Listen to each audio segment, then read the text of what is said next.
Hello bachcho, let's read the question. The question says the active mass of 7 gram of nitrogen in 2 liter container would be option 1 0.25, option 2 0.125, option 3 0.5 and option 4 14.0.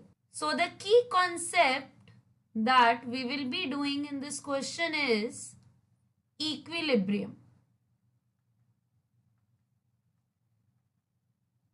बच्चों सबसे पहले तो ये question solve करने के लिए हम समझते हैं कि एक्टिव मास क्या होता है।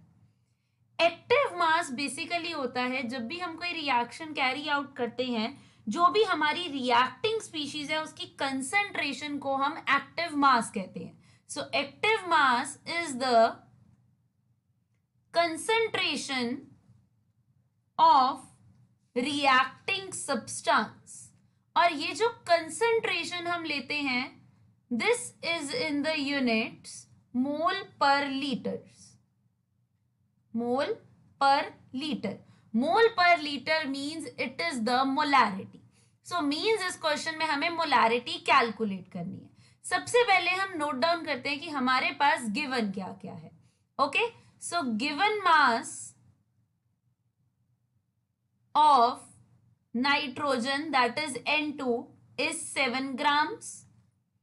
Volume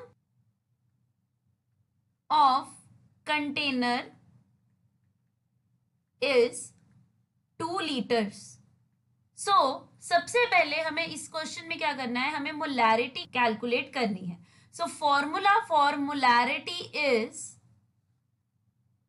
number of moles upon volume of the container in litres. Number of moles को हम डिफाइन करते हैं bye given mass upon molar mass. So this will be given mass upon molar mass into volume in litres. अब मेरे पास जो given mass है that is 7 gram. Molar mass क्या होगा N2 का? Molar mass of N2 will be, there are 2 atoms of nitrogen in N2, so molar mass N2 का हो जाएगा 2 into atomic mass of nitrogen. Atomic mass of nitrogen, nitrogen का atomic mass है 14, so ये हो जाएगा 28 grams.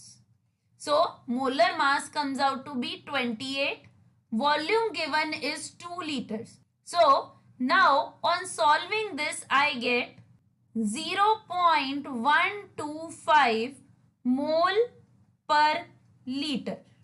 So the correct answer to the question is option 2, 0.125. I hope you all understood it well. Best of luck.